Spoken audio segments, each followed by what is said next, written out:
Halo anak ibu, apa kabar, sehat ya? Kita lanjutkan pembelajaran kita hari ini bidang bahasa Indonesia. Materinya adalah inti cerita dalam buku sastra. Ya, inti cerita dalam buku sastra. Nah, dalam buku sastra banyak ditemukan cerita-cerita yang berbentuk fiksi atau non-fiksi. Yang fiksi itu apa katanya? Ya, bersifat hayalan. Sedangkan non-fiksi itu bersifat peristiwa atau kejadian yang sebenarnya, ya, peristiwa itu yang benar-benar terjadi. Nah, untuk membaca satu cerita, yang pertama sekali apa yang kita perlukan? Ya, sudah pasti konsentrasi. Ya, konsentrasi membaca itu paling utama, ya, supaya bisa kita memahami apa yang menjadi isi daripada cerita. Nah, kemudian di sini, ya, untuk menuliskan satu inti cerita, ya, setelah kita baca, ya, mungkin beberapa kali atau 2-3 kali. Nah, apa yang anak kami temukan? Nah, sudah pasti yang pertama adalah tokohnya, ya kan? Nah, siapa tokoh itu?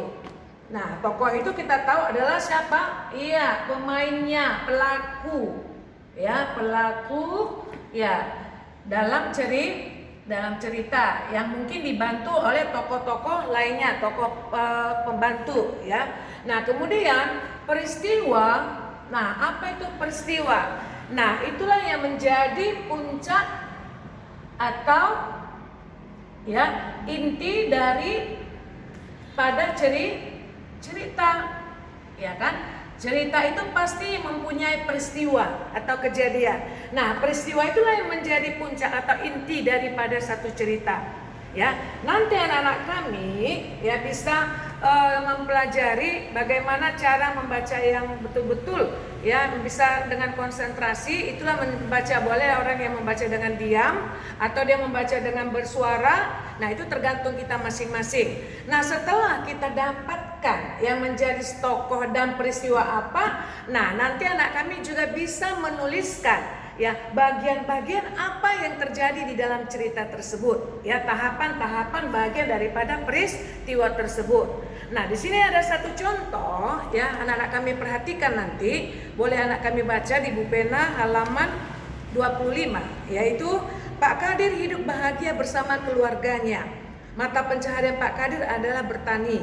Ia memiliki sebidang sawah yang tidak terlalu luas, namun berkat kerja kerasnya, hasil sawah tersebut dapat menghidupi keluarganya. Nah, paragraf kedua, suatu ketika wabah hama menyerang sawah Pak petani. Pak Kadir sangat sedih. Ia mengalami kerugian yang besar karena serangan hama tersebut. Namun Pak Kadir pantang menyerah dan tetap semangat. Ia pun mengajak para petani lainnya untuk bergotong royong memberantas hama-hama tersebut, ya, yang menyerang sawah-sawah mereka. Akhirnya mereka berhasil mengatasi kesulitan yang dihadapi. Nah, dari 2 paragraf itu, nah, anak kami pasti sudah memahami yang menjadi inti ceritanya, kan? Ya, pertama apa? Kita tahu tokohnya itu adalah siapa? Iya, Pak Kadir. Nah, ya, Pak Kadir, ya, dengan, ya, teman-temannya, ya, dengan petani lainnya, ya, karena petani lainnya, ya kan, yang menjadi temannya, kan, petani lain. Nah, yang kedua, apa peristiwanya yang menjadi puncak dari cerita tersebut? Nah, yaitu adanya, ya, hama menyerang padi mereka, ya kan, yang menyerang padi mereka, ya, sekampung, ya, atau padi mereka, maksudnya padi para petani, ya. Itulah yang menjadi peristiwanya, ya kan, anak kami.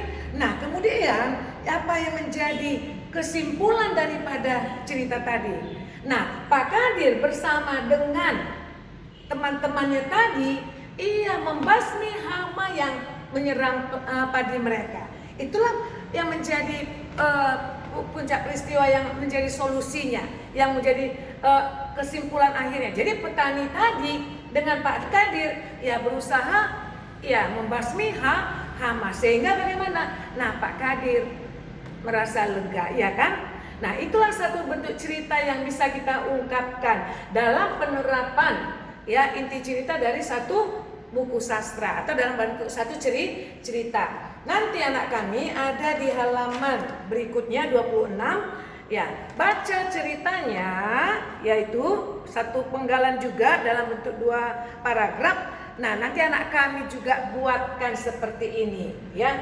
Inti ceritanya tentang apa? Ya, pertama tokohnya sebutkan dulu. Nah, peristiwanya apa? Nah, inti ceritanya boleh dituliskan di bawah ya. Ya kan, inti cerita daripada ini Pak Kadir tadi adalah katanya di sini ya para petani ya dan Pak Kadir ya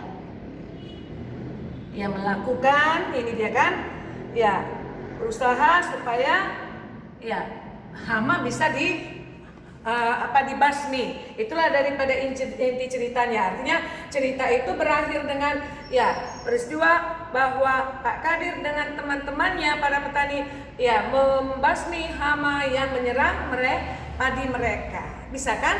Jadi nanti tugas anak kami baca di halaman 26 ceritanya, cuplikan cerita itu. Nah, tuliskan seperti ini.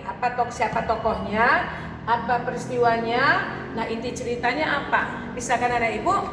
Iya, terima kasih.